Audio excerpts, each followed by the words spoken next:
Hi, this is Dana. Welcome back to my channel. And today is Wisdom for Wednesday. And I like to make topics for my video.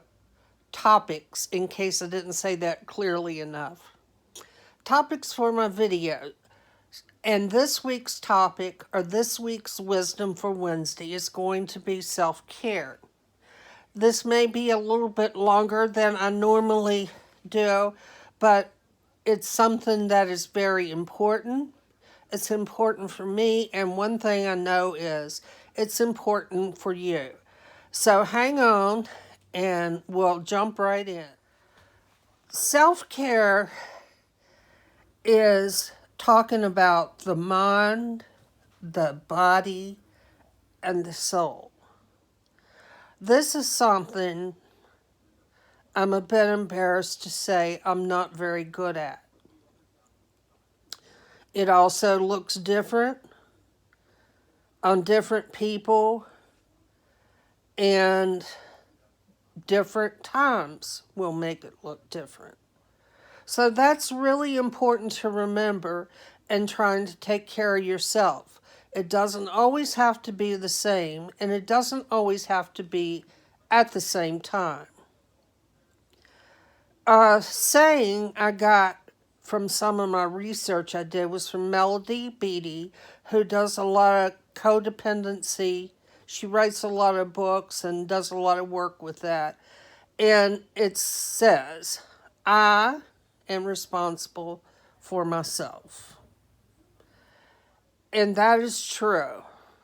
And another thing we need to remember that self-care is not a reward. In self-care, it can be nutrition, exercise, a really important one, sleep, nutrition, and small breaks.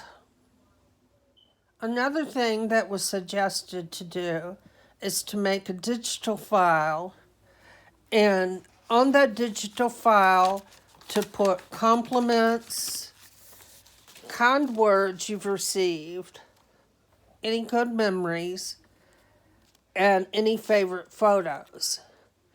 And one of my favorite places to do that is the Notes app on my iPhone and iPad. When we talk about self-care, it should be daily, weekly, and yearly. And the first one I'm going to talk about is daily.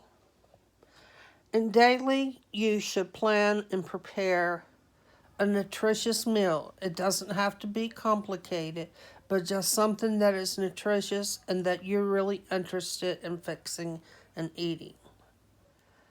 The next thing we want to talk about daily is good sleep hygiene.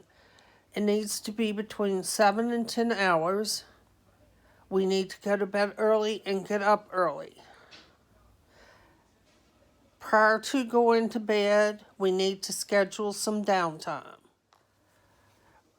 The best thing you can do is to create a ritual, and it was suggested in one of the videos I looked at to start one 30 minutes to an hour before your bedtime, and that seemed like a long time to me. But some of the things they suggested you can do is dim the lights, write in the journal,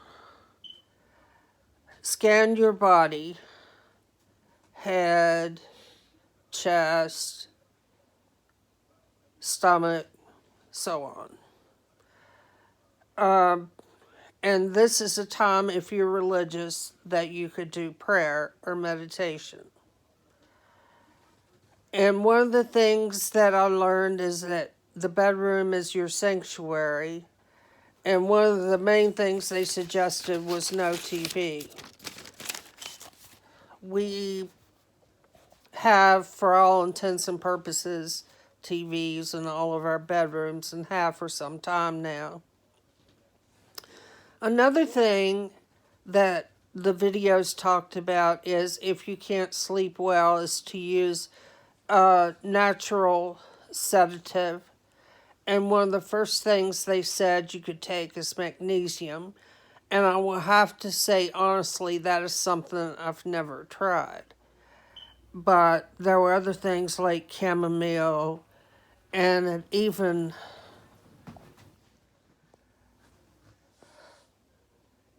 and one of the last things you can do, they suggested, is to take some valerian root. But a professional told me that I see on a regular basis that valerian root may have a tendency to interrupt for you to have your sleep uninterrupted.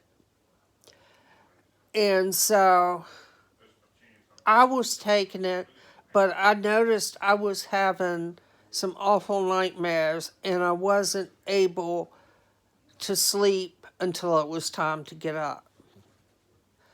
Also, it goes without saying, you can go to your family care doctor and see if they think it's appropriate to prescribe you a medication to take to sleep.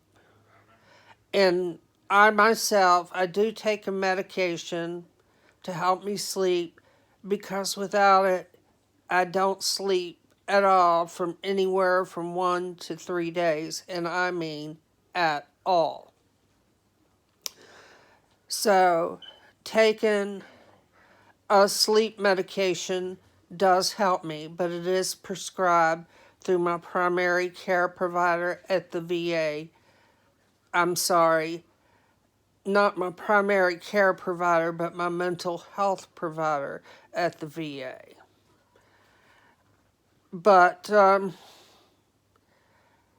another thing it talked about in regards to prayer and meditation prior to trying to go to sleep is to create your own spiritual practice as far as self-care. It says it can be from 10 minutes to an hour.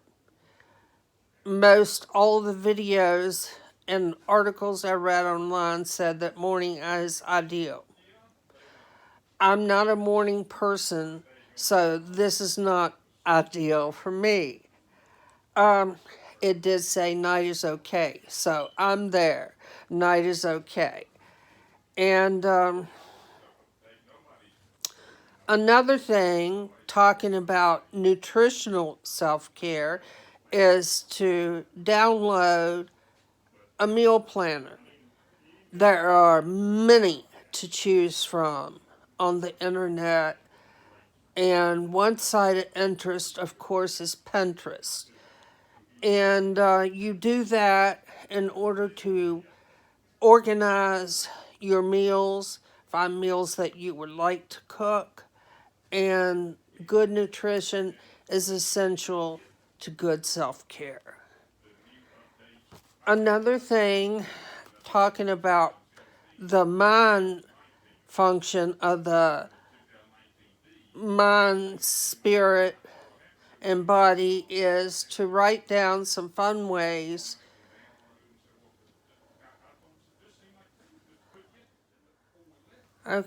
going back to the sleep part of the routine, is it says, as I mentioned earlier, to create your special sleep routine and write down the ways to change your bedroom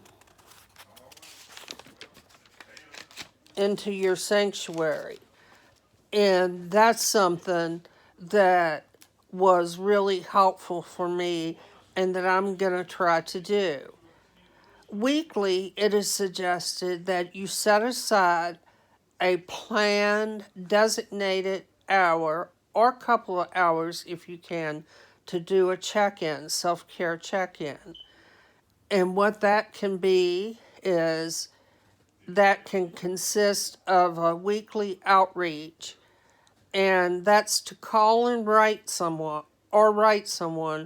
Do not use electronic devices. This is all about getting you connected, if it's over the phone or writing a letter and mailing it.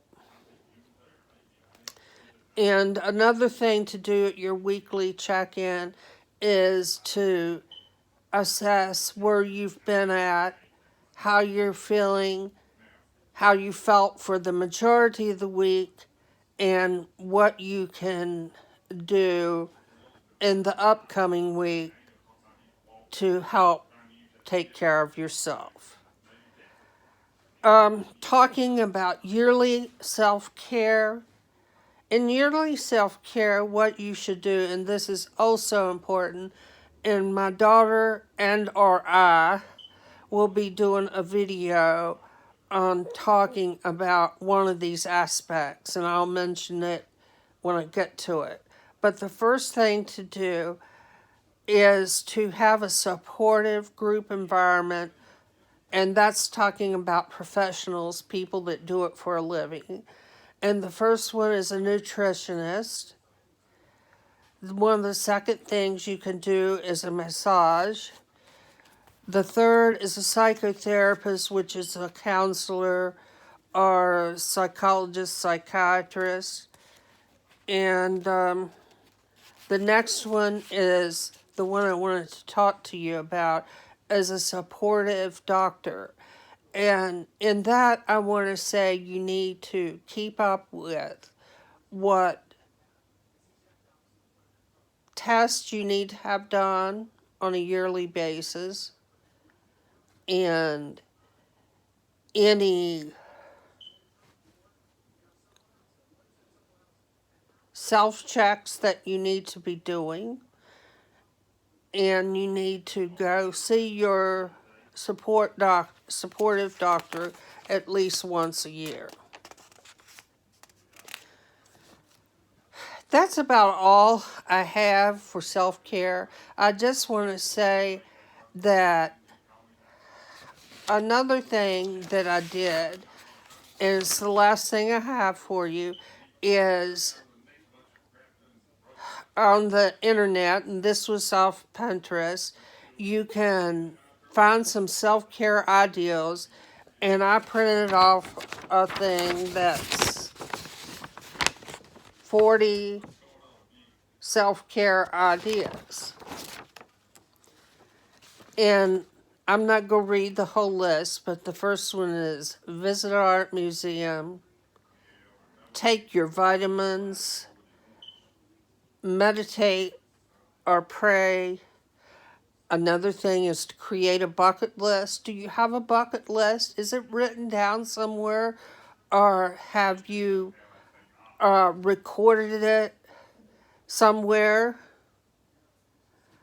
Next thing is declutter and sell some items on eBay or donate. The next one is to have an all-day PJ day. One of the next things that I love, obviously, is to play with your pet. And one of the last things it's said to do is go for a relaxing drive. To me, that would be challenging to do because I don't find driving relaxing. So I would need to come up with something else. I hope you enjoyed today's video, Wisdom for Wednesday, or Wednesday's Wisdom. Come back on Friday, and I'll be doing probably the last of my video series, YouTube Stars, also known as people I subscribe to. And on Saturday, I'll probably be doing another live stream. Please remember to be kind to one another, and we love you. Bye.